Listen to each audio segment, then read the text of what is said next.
to have this moment to be in front of you.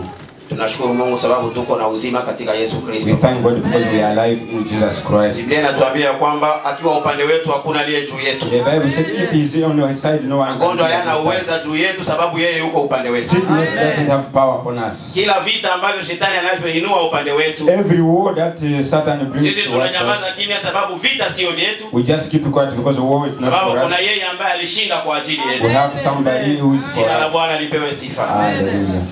Asubuhi ya leo ninataka kusoma katika kitabu cha Samueli wa kwanza. This morning I'm going to read in 1 Samuel Sura yake 16. 16. Tunaanza ule mstari wake wa kwanza hadi ule mstari wake wa 13. We start from 1 to 13. Nitasoma kwa haraka sababu ni usomi ambao sio mfupi I'm kidogo. going to read quickly. Samueli wa kwanza sura yake 16. 1 Samuel 16. Mstari wake wa kwanza hadi mstari wake wa 13. 1 to 13. Na kama tuko tayari utasoma pamoja katika uweza wa jina la Yesu Kristo. If you are ready, we're going to read in Jesus' name. Biblia inasema hivi. The Bible says, Bwana akamwambia Samueli, hata lini utamlilia Sauli ikiwa mimi nimemkataa asiwamiliki Israeli?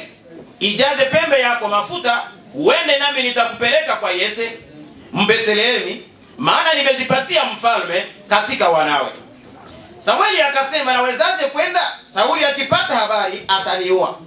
Basi Bwana akasema, chukua ndama pamoja nawe, ukaseme, nimekuja ili kumtolea Bwana dhabihu. Ukamwite Yese aje kwenye dhabihu, nami nitakuonyesha utakayotenda, nawe utamtia mafuta yule nitakaye mtaja kwako. Weka kidole pale, utamtia mafuta yule nitakaye mtaja kwako. Mstari wa 4 Biblia inasema hivi. Samueli akafanya hayo aliyosema Bwana, akaenda Bethlehem. Wakaja wazee wa mji kumlaki wakitetemeka, nao wakasema, je, umekuja kwa amani? Naye akasema, naam, kwa amani. Nimekuja kumtolea Bwana dhabihu. Jitakaseni, njoni pamoja nami kwenye dhabihu. Akamtakasa Yese na wanawe akawaita kwenye dhabihu. Mstari wa 6. Ikawa walipokuja alimtazama Eliabu akasema, yakini Masihi wa Bwana yupo hapa mbele zake. Lakini Bwana akamwambia Samueli, usimtazame uso wake wala urefu wa kimo chake, kwa maana mimi nimemkataa. Bwana haangalii kama binadamu aangaliavyo, maana wanadamu huitazama sura ya nje, bali Bwana hutazama moyo. Haleluya. Amen. Mstari wa 8 Biblia inasema hivi. Ndipo Yesu akamwita Abinadabu, akampitisha mbele ya Samueli, naye akasema, Bwana hakumchagua huyu. Ndipo Yese akampitisha Shama, naye akasema, wala Bwana hakumchagua huyu. Yese akawapitisha wanawe 7 mbele ya Samueli. Samueli akamwambia Yese, Bwana hakuwachagua hawa. Kisha Samueli akamwambia Yese, watoto wako wote wako hapa? Naye akasema, amesalia mdogo wao, na tazama na wachunga kondoo. Basi tu wamlete, kwa sababu hatutaketi hata atakapokuja huku. Basi akatuma mtu, naye akamleta kwao. Naye alikuwa mwekundu, mwenye macho mazuri, na umbo lake lilikuwa la kupendeza. Bwana akasema, ondoka umtie mafuta, maana huyu ndiye. Jina la Bwana lipewe sifa. Ndipo Samueli akaitwaa pembe yenye mafuta, akamtia mafuta kati ya ndugu zake, na roho ya Bwana ikamtilia Daudi kwa nguvu tangu siku ile. Basi Samueli akaondoka akaenda zake Rama. Amen. Amen. Jina la Bwana lipewe sifa. Amen. Nataka nizungumzie asubuhi ya leo mchaguliwa wa Bwana. I want to speak about a chosen of the Lord. Mchaguliwa anaitwa tena mteule. A chosen is called again a ruler. Tena anaitwa mpakaliwa mafuta. He is called again anointed one. Ni kwamba haya mambo matatu yanafuatana pamoja. The 3 things, they follow each other. Kabla mtu apakwe mafuta, Before you are anointed, jambo la kwanza anachaguliwa. the first thing you are chosen. Na kabla huyu mtu achaguliwe, And before you are chosen, kwanza huyu mtu anajulikana. you have to be known. Na wakati anajulikana, And when you are known, anatambulikana pia. people discover you too. Wakati wanakuelewa vizuri, when they knew you very well, miongoni ya watu wengine, between other ni people, pale unachaguliwa. that's where you are. Na unapochaguliwa, And when you are chosen, unateuliwa. then they lift you up. Na wakati unateuliwa, When they lift you up, Biblia inaonyesha ya kwamba unatiwa upako wa Roho Mtakatifu. the Bible says you are anointed with the Holy Spirit. Hapa tumesoma habari za mtumishi wa Mungu Samuel, Here we have read about Samuel. ambaye alienda kumteua mtumishi wa Mungu Daudi. He went to lift up a man of God, David. Biblia inasema kwamba The Bible says kabla Daudi kuchaguliwa, before David was chosen, alikuwa mfalme ambaye aliitwa Sauli, there was a king called Saul, ambaye yeye tayari alikuwa ndio mfalme wa and Israeli. he was now the king of Israel. Na huyu mfalme wa Israeli alipendwa na Waisraeli, And this king was loved by people sababu ni yeye alikuwa mfalme wa kwanza kuwatawala. because he was the first king to rule over them. Sema amen. Amen. Wakati ametawala huyu mfalme, When he ruled, ametimiza mapenzi ya Mungu, he has fulfilled the will of God. na ikafika wakati mmoja, And it came a time, sababu Mungu amempenda, because God loved him, Mungu amemjua, God knew him, akaona ametumika kama vile Mungu anataka. and he worked very well as God Siku lived. moja Mungu akampatia mission nyingine, One day God gave him a mission, na akamwambia kwamba kwenda pigana na Wamaleki, and he told him, go and fight with the na Amalekites. utakapopigana na wao, And when you will fight with mimi them, Mungu nitakuwa pamoja na I wewe, will be with you. nitakupatia uweza, I will give you strength. nitakupatia I mamlaka, will give you ya power kwamba upige na uteketeze so wote, that you can fight and eliminate hata everything. mmoja asirudie. Don't spare even one person. Ukiona mbuzi uwa, If you see a goat kill, ukiona ng'ombe uwa, if you see a cow kill, watu waue, people kill, wazuri na wabaya wote waue. good and bad people. Ajabu ni kwamba The problem was wakati ameenda kwenye vita, when he went to the war, Biblia inaonyesha ya kwamba the Bible shows that yeye ameangamiza kabisa he Waamaleki, killed the Amalekites, lakini kati ya Waamaleki but between them kulikuwa watu ambao walikuwa na sura za mzuri, there were people who are looking very na nice, kulikuwa wengine ambao waliwaona akasema kweli huyu hapana. and they see others say this one no, Lakini tambua ya kwamba but Mungu notice amemwambia hivi, God told him, asiache chochote, don't spare anything, yeye ateketeze kill vyote. everything and destroy Watu everything, hawateketeze wazuri kwa destroy wabaya. people good and bad. Na yeye amesema ataletea Mungu sadaka wale walio wazuri. But he said he will bring some offering to God. Na mfalme wa huko ambaye aliitwa Agagi And the king of there who called Agag, akamuona namna alikuwa mzuri sana, and they saw how he was beautiful, ana umbo he mzuri, has good looking. akasema hakika huyu sitamuua, Said this one I will not kill. nitamletea Mungu awe sadaka I will kwangu. bring him to God so he can be a sacrifice. Mungu mbinguni hakupendezwa na sadaka ile. God in heaven were not pleased by this. Katika sura yake 15 In the 15th, Mungu anasema ya kwamba God says, mimi Mungu sipendezwi na sadaka kama vile kutii, I God am not pleased with the sacrifices sababu done, mimi sikusema uniletee sadaka. because I didn't tell you to bring me Sikia sacrifice. Mkristo, sadaka ambayo Mungu anataka, See what kind of offering sadaka ya God kwanza Mungu anayotaka kwako has. The sacrifice that God ni kutenda wants. sawasawa na vile anataka utende. Do whatever God says to do. Haijalishi utoe mamilioni, He doesn't care you give you 1 million. haijalishi utoe nyumba He yako, doesn't care you give you a kama house. haukutii sauti ya If you Mungu, did not obey the word wewe of God, haukutoa sadaka you inayokubalika did mbele not zake. give a sacrifice that's pleased. Na sadaka ya kwanza Mungu anataka ni gani? And the first sacrifice that Mwili God wants, wako, roho yako ndio sadaka yake. you bury your heart. Wakati umejitoa kwake kwa When mwili you na give roho, yourself, unatoa katika hali ya utakatifu you wako. give in a sense Biblia way. inasema ya kwamba ndio sadaka inayompendeza Mungu. That's the sacrifice that pleases God. Jina la Bwana lipewe sifa. May God be glorified. Huyu ndugu amepigana vita. This man was fought. Ameleta ule Agagi, He brought this Agag.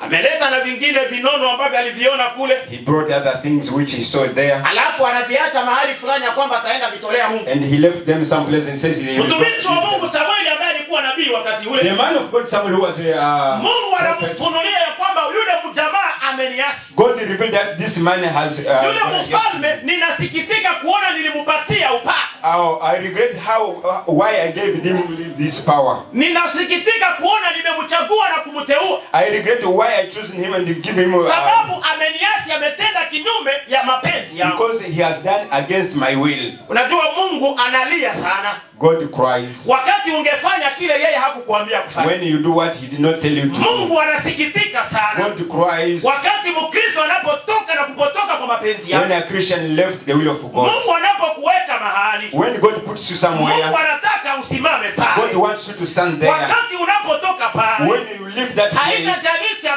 mafasirio utaleta, it doesn't care the expression you will give. haitajalisha yale masababu taleta. It will not what you Yeye see. anataka aona tu haukutii sauti yake. He wants you to see you did not obey his word. Mara mingi tunakosea Mungu sababu eti tuko wagonjwa. Many times we go against the will of God that we are sick. Mara mingi tunakosea Mungu eti Mungu naye ataelewa sababu tuko busy sana. We say that sometimes God will understand because we are busy. Mara mingi tunakosea Mungu kusema kwamba tuko na familia kubwa, Mungu anaelewa tuko na watoto wengi. We say we have a big family, we have too many children. Wakati mwingine tunakosea Mungu sababu tuko wanafunzi na Mungu anajua kwamba tuko na exam kesho. Sometimes we say we are students, we have exams tomorrow. Lakini Biblia inataka kunionyesha ya kwamba But the Bible wants to show me that wakati nimekosa kutenda vile Mungu alisema nitende, when I don't do what God told me to do, Mungu hajapendezwa na hiyo hali. God is not pleased in that way. Hata sababu iwe namna gani, Even if you have many lakini explanations, ukweli ni kwamba sikufanya vile. but the truth is that I didn't do Bwana that. atuhurumie sana. May God forgive us.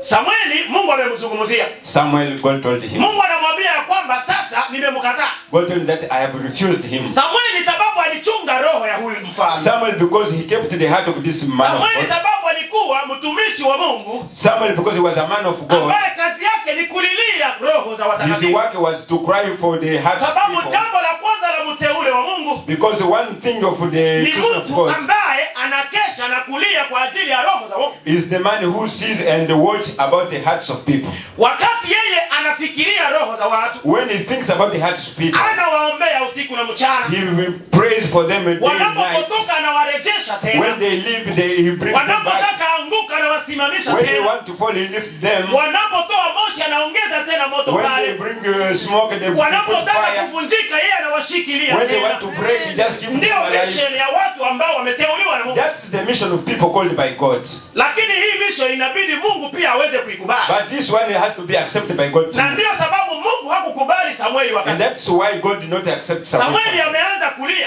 Samuel started crying. Usiku na mchana iko naomboleza Day and night was crying ya kwamba Mungu ahurumie ule mtu. that God might forgive you. Labda Mungu amupe tena kibali. Maybe might give him again favor. Sikia jambo la kusikitisha. Listen, my friend.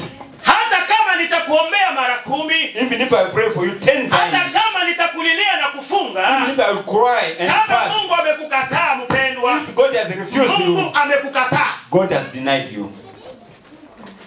Najua mara nyingi watu wanasemaka ya kwamba Bwana akisema atakubariki hakuna atakayezuia. Many times people say, if God says he will bless you, no one can forbid that. Na mimi nasemaka hivi ya kwamba Mungu akikupenda kweli hakuna atakayezuia. And I say, if God loves you, no one will forbid it. Lakini mara ngapi umeshasema kwamba Mungu akikukataa hakuna anaweza kuzuia? But how many times did you say, if God deny you, no one will forbid that? Mungu akikukataa pia, If God has refused you, hata awe bishop wa marobe zile za even mrefu if sana, it's a bishop with this hata awe bishop ule ambaye anavaa kola hapa, if it's a bishop with a hata awe big bishop ambaye ana misalaba mingi, bishop with many, hata awe bishop ambaye ana pete kubwa kubwa if he hapa, has made big rings, hata akikuangusha chini mara he will 10, make you fall ikiwa down. Mungu amekukataa, If God has denied Mungu you, amekukataa, he has denied you. hakuna intervention. No intervention.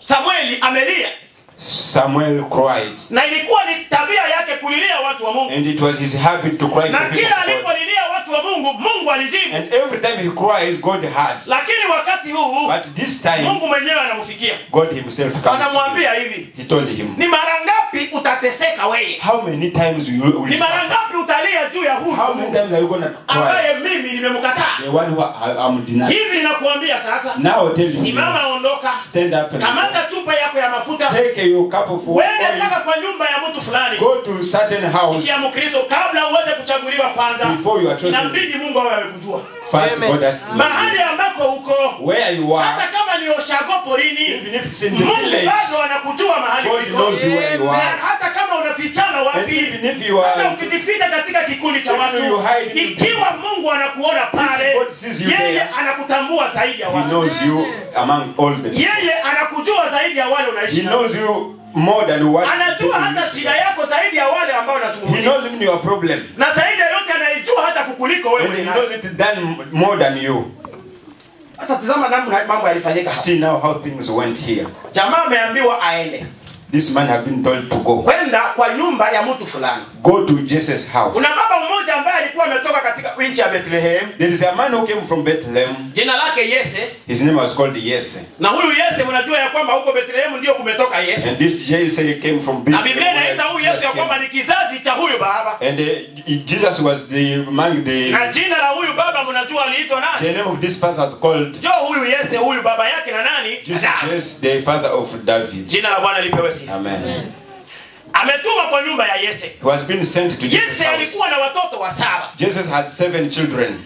Na kati ya wale watoto wa 7 kuna wale mwenyewe aliwapendelea sana. And among these 7 he had someone who Kuna wale liked so ambao much. aliwaona ni warembo vrema. He saw some, they are very beautiful. Wenye alikuwa anawaangalia anasema they are so cute. He said they are very cute. Akawaona akisema kwamba hawa ni wagangster kabisa. These are very the gangsters. Wale ni wabogari kabisa. These are the strong man. Lakini alipokuwa anawatazama, But when he saw them, akawapatia heshima he yote. gave them Ya kwamba respect. kama kungekuwa mazuri kwa So dunia, if there was a thing, kama kungekuwa baraka kwa if dunia, there are blessings in the world, kama kungekuwa watu wa if kuinuliwa, there are people to be lifted up, huyu ndio alitosha this kuinuliwa. one was among them. Na watatu ndio Biblia imetamka. And the third one is the one Bible says. Kwanza aliitwa Eliabu, The first one called Eliab, mwingine Abinadab, another na Abinadab, mwingine Shama. and the other one Shammah. Hawa jamaa watatu walikuwa pale. These three men were there. Wa kwanza huyo ameitwa mbele Eliabu, The first one were called sababu Samueli ametumwa kwa ile nyumba. because Samuel was sent to this Baba house. yake hakujua ni nini inatendeka, His father didn't know what's going on. wala hakujua ya kwamba kuna nafasi ambayo Mungu anawawekaka katika ufalme wake. Oh, he didn't know that there is a place where God put them in his kingdom.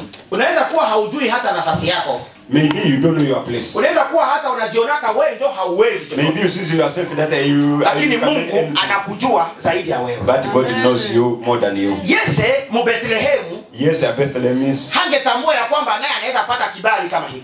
He didn't realize that he could get a favor. Zaidi ya yote watoto wake pia. Especially his children. Hangejua ya kwamba ule mwenye anadharauliwa na wote, He could know that the one who is labda ndio mwenye Mungu atachagua. that's the one that God will choose. Basi Samueli akaambia mfalme akasema hivi. But Samuel said,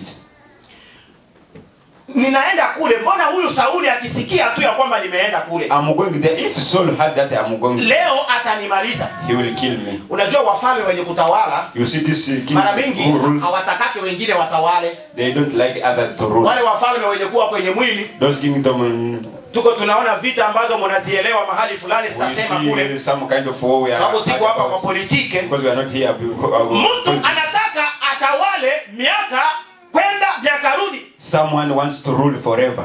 hataki kutoka, na haligawaji anaharibu mambo. He doesn't want to live.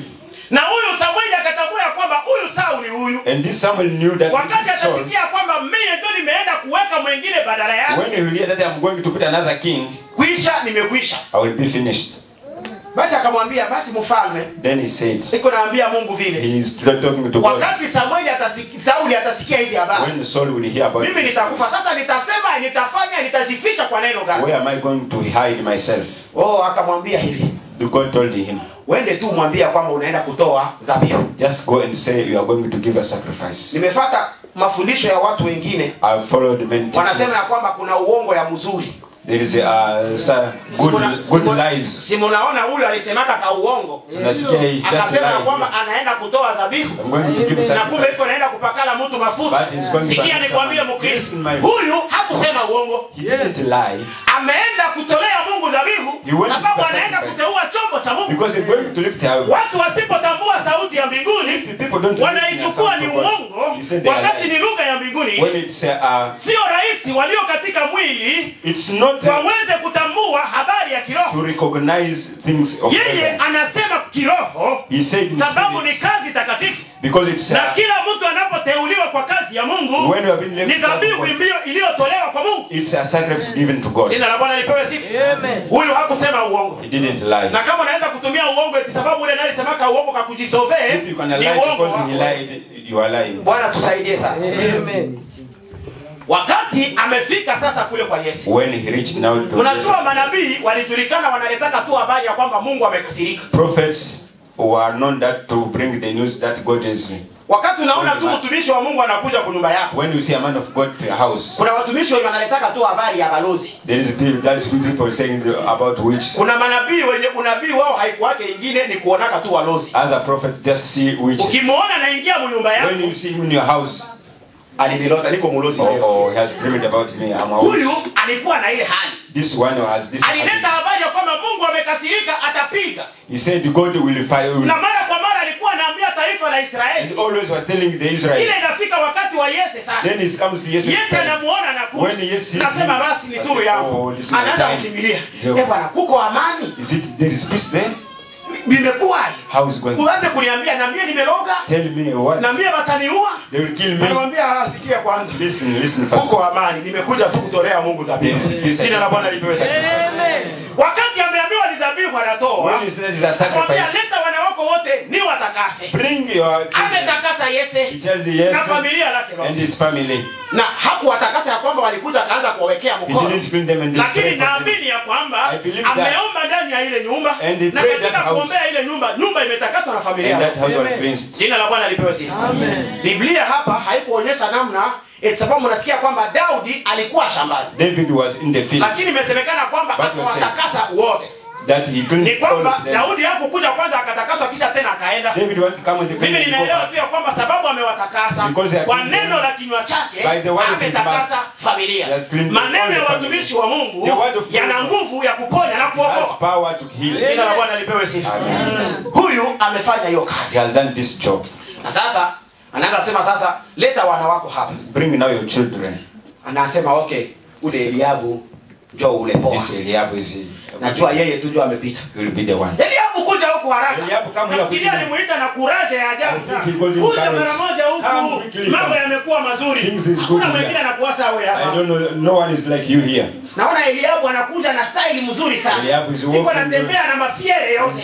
Sawa vile anatembeaka tu najua Bogano anakuwaka na style yake. No, this strong man they walk. Kwanza anatembea kwa ameisha shusha mkono hivi. Naona mtu yuko anatembea tena amebadilika. Sijui Eliabu yeye alikuwa na gari. I don't know how Eliabu. Amekuja pale mbele yuko anapiga.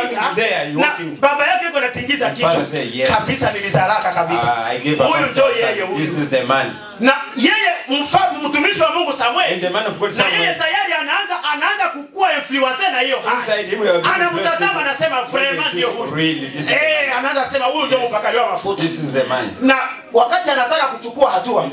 Mwanambia sikia. Ule sijamtaka. Not that one. Oh my God. Kwa hivyo akipita tutapata tena mwingine kabisa. How going to get another one? Unajua mara ngapi watu wanapingana na watu wa Mungu? How many times sababu labda hali yao ya nje wanawaprejije kwa ajili ya ile hali. They just discuss about them. Kuna watu wanajua watumishi wa Mungu ni wakufanya viatu tu ya kuchongoka. No, men of God they are wearing those strong shoes. Na wengine wanajua watumishi wa Mungu ni wakufanya zile makoti tu za zile kama ndio mafantome sijui. Zandom. Sijui wake majina yao. I don't their names. Na wengine wanajua watumishi wa Mungu naona wanavaa misalaba mikubwa mshindi. They are wearing big crosses. Wengine wanajua watumishi wa Mungu wanajua kunyolewa kwa fedha mzuri na kuacha mandevu hapo. Just hair na vivi hivi. And they are not that kind of people. Na kwa ajili ya ile. Because of that. Kama wangeletwa mahali watachagua wale vile wanawawazia. They will choose those the way they want. Na watu wanajua kanisa la Mungu lililo nzuri. Hilo ambalo kunaongelewa Kiingereza ya. That's why they speak English. Na wengine wanajua kanisa ya mzuri. Ile ambayo ina watu 500. Lakini kanisa nalo Mungu atachagua.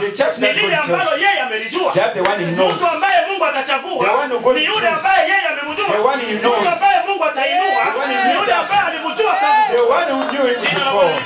Glory to the Lord God of God. Huyu kijana wa kwanza amepita. The first one is gone. Kijana wa pili analetwa hapa. The second one has been brought. Huyu wa pili naye alipofika pale. The second one when he came. Baba akasema ndio huyu ndio anakuwaka naye na katrevempo. The father's meaning acha naye nimuone pale. Let me try. Anafika pale mara hiyo hata Samueli naye hakumpenda. Even Samuel didn't like. Akamwambia tu hapana huyu hayachaguliwa na Mungu. Sababu unajua kuna watu jambo la kwanza kuna mtu ambaye anaweza kupendwa na watu. Na hata watumishi nao wanawapenda. Kumbe Mungu hakumpenda. Kuna watu wengine ambao hata watumishi wameshawajua ni wabaya na watu pia hawawapendi. Sababu tabia zao hata manyumbani ni wabaya, hata kanisani ni wabaya. Bwana tuhurumie sana. Kuna mtu anaweza jifanya shago yeye kanisani. There's someone who can feel man. Na mtumishi wa kanisa anamuonaka huyu mjo wangu. And the pastor said, this is my huyu is my favorite. Na kama anaweza kujitapia watu, anaweza jitapa kama anakuwaka na sengate mwele kabisa. Najua ule fulani vraiment. Ule mjo wangu. That's mine. Najua wanakuwa na wadesevoir. And don't deceive them. Kazi ya Mungu ndio anaibomoa. They destroy God's work. Kazi ya Mungu ndio anaichamba, ndio anaiharibu. They speak bad. Na ndio wakwanza kutoroka wakati mambo yanainuka. Na watumishi wangejivunia sema ndio wale. Kumbe ni watu ambao wako pale juu ya kazi za shetani. Waweza kuziharibu. Kategori mbili ya watu kanisani hiyo. Two kinds of people in the church. Watatu wanapita Shama naye. The third one Shama came. Nasema haiko ule. No, this one. Biblia haiko shinda hata inasema majina wale. The Bible said did not wasaba wote wakapita. There's all the 7 passes. Baba kama alikuwa kukiti. Fikiria tu akasema disappointed. Si tumerate tu hii chance. We have missed this chance. Mtumishi anasema njoo wote wale. The man of God said all those people children. Akasema njoo wote lakini uko tu kingine kadogo. Basi kanaweza. A young one. Katiri haka. Amen. Basi kanaweza. He cannot do nothing. Kama mtu kanavalaka malagome za kukatika kule chini. Wearing shoes. Unajua ilijulikana ya kwamba Bethlehem, you know Bethlehem, hakuwezi toka kitu cha mzuri. Nothing good can come from. Na sababu hakuwezi toka kitu cha mzuri. And because of that. Kuna kameme watu kameme mwenye anaweza represent hata kama ni kwa mbaya. At least there is someone who can represent others. But all of them they are gone. Tena kakutoka kule Bethlehem. One from Bethlehem. Ndio kanabakia kamwishi. They have been left behind. Kasema no, wende kwanza tu basi nao ukaleta sababu hatutapoteza muda hapa tu mchana yote. Just try bring him. Mwende ukaita nao kule kuponi, mwende ukaita. Go and call him in the field. Unajua wenye wanachungaka ngombe, those who want shepherd, na makondoo, wanakuona vitu zinaitwa makapala. Amen. Mnajua makapala? Ukiangalia hii matalo zinapasukaka, unaweza ingiza hapo kikoroto ya $2 na kitaingia mule ndani. Some coins inside. Sababu miguu imeshapasuka pasuka. Hawa ndio watu wa kwanza wenye mafuta zinawafuata. Those when the oil follows them. Ni kwamba hawawezi kuvaa kiatu ya mzuri. They cannot wear miguu yao inakuwaka hivi. Lakini ingawaje miguu iko hivi, Mungu mbinguni anawajua. God in heaven knows them. Amefika iko anatembea na mafuta zake. Miguu yote inapasuka pasuka. Na wanaanza sema ona sasa kenye wanaleta. Umeta wangemwacha kule basi asionekane.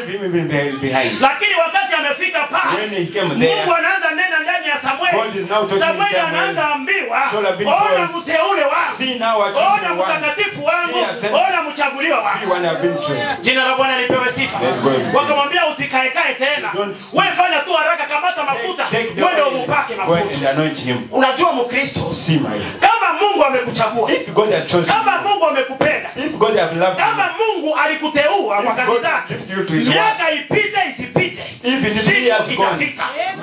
Haizuru wapi kwenye huko, haizuru nini yenye huko nafanya, haizuru ikiwa hata haujui lolote, lakini sababu yeye anakujua, atakutia mafuta, utakuwa umezidi kufanya hivyo. Paulo akasema ya kwamba maana mimi ninayoyafanya sio kwa nguvu yangu, lakini ni sababu ya Kristo anayekaa ndani yangu. Because of Christ who is inside me.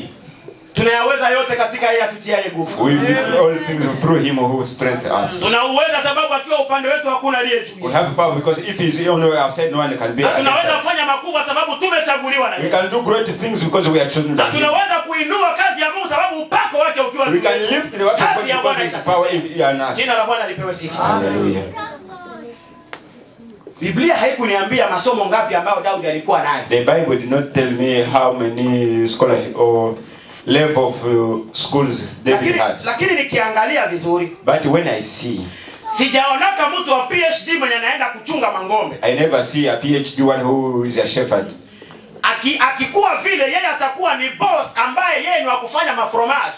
If he is there he will be a big boss, the owner of the company. Yeye atakuwa ni mtu wa kutumika kwa maizini, hapana kukulisha ngombe. He will be the one working in companies, not to feed the cows. Anaweza kuwa kule labda ikiwa iko nafanya research ya maziwa yenye iko natoka mngombe. He will be there doing some research. Lakini Daudi hakuwa anafanya research. But David was not doing the research.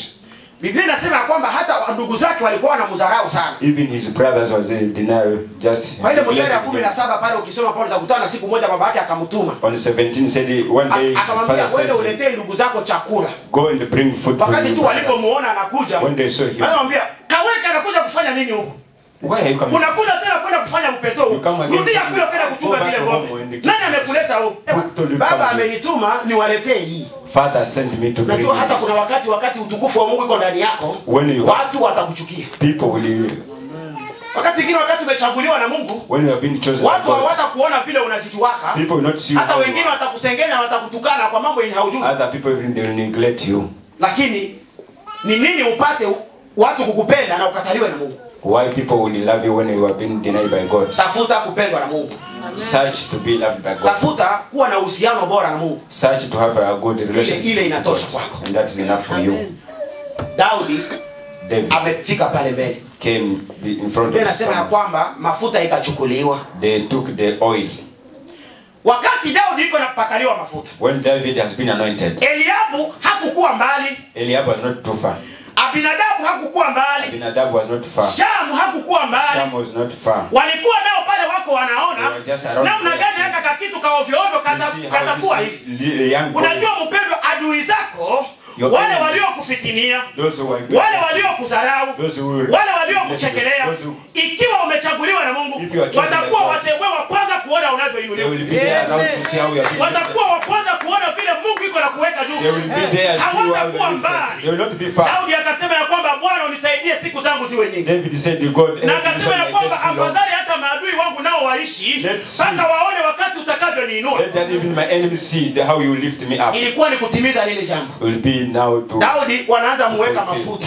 They have been wakati kuna miminiwa mafuta, when he has been anointed, sijui Shamu alikuwa anasema nini. I don't know what Shamu was saying. Sijui Eliabu alikuwa anasema nini. Eliabu was not talking. Lakini ninaloliamini ni kwamba walishikwa na uchungu na wakaona ya kwamba frema huyu Mungu hafanyake vya mzuri. This God is not doing good. Huyu Mungu hajuake kuona. This God doesn't see. Lakini pale kwa sura 16 mstari wa 3. But in 16 Biblia ilikuwa imetuambia hivi. The Bible said, maana mimi Mungu wa mbinguni sioni kama wanadamu wanavyoona. Wanadamu wanaona kwa sura ya nje. Wanadamu anaona kwa masemi ya mtu. Lakini mimi Mungu ninaona tofauti. Ninaona iliyo ndani ya roho. I see what is inside the heart. Kitu ambacho kimeharibu watumishi wa Mungu ni hiki. What has made people of God, watu wa Mungu wengi wamependa sana kujitapa. The man of God, they make them proud. Wamependa sana kujitamanisha. They show them show off. Watu ambao wanapenda sana kusema ya kwamba mimi ninakuwaka ndio hivi. They like to speak, I am this way. Unajua mimi? You know me. Mimi nikihubiri hapa. When I preach. Watu yote ni chini. Mimi nikiimba hapa. Watu yote wanalia. Kule fati fulani nilifanyaka hivi. Mambo yakakuwa hivi. Mimi siku yake mchezo. Mungu hata kukubali sababu unasemaka. Mungu atakukubali sababu yeye anakujua. Because he knows you. Mimi ndio mnichague. Mimi ndio naweza kufanya hivi. Just choose me. Mimi ndio mnipende. Mimi ndio nitawafanya hivi. Hapana, hata kama tukikupenda, kama Mungu hakupendi, ni bure. Nothing. Daudi hakuna kampani alifanya hapa. David did not do a campaign. Sikusikia namna gani Daudi eti wakasema kwanza wale wakandida wote kila mtu kwanza aende kupresenter neno fulani. Those candidates should speak something. Alafu atasema vizuri ndio tutakamata. The one who will speak well will choose him. Na sijui hata kama huyo angepatana kwa sababu hangejua hata kufanya speech. I don't know how David could speak his speech. Lakini kuna mtu alikuwa ameshamfanyizia speech tayari. But there is someone who did his speech. Yule aliyemjua tangu tumbo la mama yake. The one who knew from him. Yule ambaye alimchagua kabla wanadamu. The one who chosen him before. Yeye akamchagua. He chose him. Nataka kusema ya kwamba I want to say this. Kama unataka kuchaguliwa na Mungu, if you want to be chosen by God, nyenyekea katika mapenzi yake. Just be humble in his will. Kama unataka kuteuliwa na Mungu, if you want to be lifted up by God, tulia mahali uliko. Just be humble in him. Kama uko shambani, if you are in the field, kaa shambani kimya. Stay in the field quiet. Huyu hakukuwa analalamika huyu. He was not crying in the field. Hakukuwa anaongea mengi kule. He was not talking too much. Na hakuambiaka baba yake aseme bakifikaka kule ndio uniibe. He never told the father when they come. Na hata hakujua saa yenye wako wanachagua huyu. He did not date the time. Alikuwa busy katika katika mission yenye Mungu alimpatia. He was busy in God's Wewe mission. uko unafanya nini sasa? What are you doing now? Je, uko busy katika mission yenye Mungu alikupatia? Are you busy in God's mission? Ama uko natoka pale juu uko naongea na kupapara papara? Or you just left this place because you are talking too Simama much? mahali uliko. Stand. Mungu anakujua pale. God knows you. Hata watu kama hawakujui, Even if people doesn't hata know kama you. hujawaambia wewe unakuwaka nani, Even if you are not telling lakini you who I am. Mungu ana siku ataidhihirisha wazi. God has a one day. Mungu ana siku ataionyesha wazi. There is a day he will show you Na that. wale wote ambao walikusema, And those who talked wale about wote you, ambao walikudharau, those who neglect you, watashuhudia wakati Mungu iko na they kuinua. will testify when God will lift you up. Iliyoko tu ni wewe kuchunga usalama wako, Just stand still. na wale wanaotumika na wao, And those who you work together, uchunge usalama wako na Mungu wako, keep peace with them and we will na know ujue God. nini amekuitia kufanya. And know what God called you Wakati to do. unasimama pale, When you stand there, Mungu atakubariki na atakuinua. God will Bwana bless akubariki. you. Amen. God bless us.